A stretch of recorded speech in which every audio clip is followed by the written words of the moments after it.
আসসালামু আলাইকুম প্রিয় মালয়েশিয়া প্রবাসী ভাই ও বন্ধুরা, যে যেখান থেকে দেখছেন আশা করি সবাই সুস্থ আছেন, ভালো আছেন। আরটিকে 2.0 প্রোগ্রাম কারা ভিসা পাবে এবং কারা ভিসা পাবে না, কোন কোম্পানি আপনাকে ভিসা করে দিতে পারবে বা ইমিগ্রেশন থেকে কোন কোম্পানি কত পাবে, এবং 17 জুন শেষ হতে যাচ্ছে কোন কোম্পানি এই আরটিকে 2.0 প্রোগ্রামে ভিসা পাবে এবং ইমিগ্রেশন থেকে অ্যাপ্রুভাল আনবে, এবং ওই কোম্পানি সম্পূর্ণ ডকুমেন্টটা জমা দেওয়ার লাস্ট ডেট বা পাসপোর্ট জমা দেওয়ার লাস্ট ডেট 17 জুন বিস্তারিত রয়েছে ভিডিওতে। আপনারা জানেন যে এই আরটিকে 2.0 প্রোগ্রামের পাসপোর্ট জমা দেওয়া ইমিগ্রেশনে বা কতা অ্যাপ্রুভ হওয়া, এটার শেষ ডেট ছিল 3 জুন। ইমিগ্রেশন থেকে যে ধার্যটা দিয়েছিল বা যে সিদ্ধান্তটা দিয়েছিল সেটা বাড়িয়ে 17 জুন পর্যন্ত নেওয়া হয়েছে।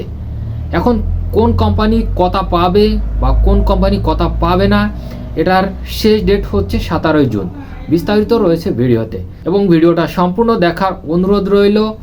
এবং আপনি যদি আমার চ্যানেলে নতুন হয়ে থাকেন, চ্যানেলটাকে সাবস্ক্রাইব করে রাখতে পারেন প্রতিদিনের মালয়েশিয়ার আপডেট তথ্য পেতে, এবং ভিডিওটা প্রচুর পরিমাণে শেয়ার করে দেবেন বন্ধুদের মাঝে, যাতে তারা একটু উপকৃত হতে পারে আপনার একটা শেয়ারের কারণে। সময় তো মালয়েশিয়া প্রবাসী ভাই ও বন্ধুরা, আপনারা দেখে আসছেন বিগত দিন থেকে আরটিকে 2.0 প্রোগ্রাম অনেক রহস্য বা অনেক দালাল ফয়রাদের খপ্পরে পড়ে অনেকেই কিন্তু এই আরটিকে 2.0 প্রোগ্রামে আপনারা ফিঙ্গার পর্যন্ত যেতে পারেননি, হাজার হাজার প্রবাসী রেজিস্ট্রেশন করে। এখন লাস্ট ডেট হচ্ছে কোন কোম্পানি ইমিগ্রেশন থেকে কত পাবে বা তার ওয়ার্কারের জন্য ভিসা প্রিন্ট করতে পারবে ইমিগ্রেশন থেকে। এটা পাসপোর্ট জমা দেওয়ার লাস্ট ডেট হচ্ছে 17 জুন। আপনারা জানেন এটার সময়সীমাটা বৃদ্ধি করা হয়েছে, যেখানে ছিল 3 জুন। এই 3 জুনের ভিতরে সম্পূর্ণ কাগজপাতিগুলো ইমিগ্রেশনে জমা দেওয়ার কথা ছিল প্রতিটা এজেন্ট বা প্রতিটা কোম্পানি, যে কোম্পানিগুলো এই আরটিকে 2.0 প্রোগ্রামে তাদের ওয়ার্কারদের ভিসা প্রস্তুতের জন্য জমা দিয়েছিল ইমিগ্রেশনে। সেটার পাসপোর্ট জমা দেওয়া বা কতা অ্যাপ্রুভের সময়টা ছিল 3 জুন। এটা বাড়িয়ে বা ইমিগ্রেশনে অনেক এজেন্ট বা কোম্পানি তারা জমা দিতে পারেনি 3 জুনের ভিতরে। ওই এজেন্ট বা কোম্পানিগুলোর অনুরোধে ইমিগ্রেশন থেকে আবারও সময়সীমাটা বৃদ্ধি করে 17 জুন পর্যন্ত নেওয়া হয়েছে। এখন আর আছে মাত্র 2 দিন। এই 2 দিনের ভিতরে কিন্তু আপনার বস বা আপনার যে কোম্পানি, আপনি যে কোম্পানির নামে এই ভিসাটা প্রক্রিয়া চালিয়েছেন বা আপনি ভিসা করতে দিয়েছেন, আপনি ওই বসের কাছে জিজ্ঞেস করবেন বা আপনি ওই বসের কাছে খোঁজ খবর নেবেন আপনার ভিসাটা কি অবস্থা, বা আপনার বস কত পেয়েছে কিনা, বা ভিসা করার জন্য যে পাসপোর্ট জমা দেওয়া লাগে ইমিগ্রেশনে লেবি ভায়ার করার আগে, সেটা আপনার বস পেয়েছে কিনা বা দেশে কিনা। আপনি যদি এই কথা অ্যাপ্রুভ বা আপনার কোম্পানি যদি কথা অ্যাপ্রুভ না পায় ইমিগ্রেশন থেকে, বা কথা না পেলে কিন্তু আপনি লেবিও ভায়ার করতে পারবেন না বা আপনার বস পারবে না।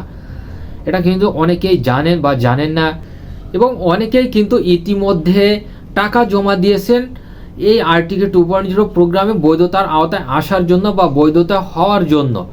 এখন আপনার কোম্পানি যদি কথা না পায়, আপনার টাকাটাও মার যেতে পারে বা আপনার বস ভিসা করতে পারবে না যদি ইমিগ্রেশন থেকে কথা না পায়, বা আপনার ইমিগ্রেশন থেকে আপনার কোম্পানিকে যাচাই বাছাই প্রক্রিয়া করে যদি দেখে আপনার কোম্পানিটা সব কিছু ঠিক আছে, এখানে কথা দেওয়া যায় বা ভিসা করে দেওয়া যায় তাদেরকে, তবেই কিন্তু ওই কোম্পানিতে কথা দিবে। এটা 17 জুন শেষ হতে যাচ্ছে। এরপর রয়েছে লেবি ভায়ার। আপনার কোম্পানি যদি কথা পায় তারপরে 21 জুনের ভিতরে লেবি ভায়ার করতে পারবে, বা এর ভিতরে লেবিটা ভায়ার করে ভিসা প্রসেসিংয়ে পাঠাতে হবে। এটাই কিন্তু সম্পূর্ণভাবে ইমিগ্রেশন থেকে একটা নোটিশের মাধ্যমে জানিয়ে দিয়েছে। এখন সম্পূর্ণ দায়িত্ব হচ্ছে আপনার এজেন্সির বা আপনার কোম্পানির। এখন কোম্পানি যদি কথা পায় তাহলে আপনি ভিসা পাবেন, কোম্পানি যদি কথা না পায় ভিসা পাবেন না। এটাই সর্বশেষ তথ্য। আশা করি অনেকে বিষয়টা বুঝতে পারছেন এবং নিজ নিজ বসের কাছে কিন্তু আপনারা জিজ্ঞেস করবেন বা আপনার বৈধতার প্রক্রিয়াটা কত দূর বা কিভাবে প্রসেসিং চলতেছে, এটা কিন্তু প্রতিদিন শেষ হতে যাচ্ছে বা প্রতিটা সময় খুবই গুরুত্বপূর্ণ, যেহেতু জুন মাসের ভিতরে এই আর্টিকেল 2.0 কার্যক্রম সম্পূর্ণ শেষ করবে এবং ভিসা প্রিন্টটাও কিন্তু শেষ করবে এই জুন মাসের ভিতরে।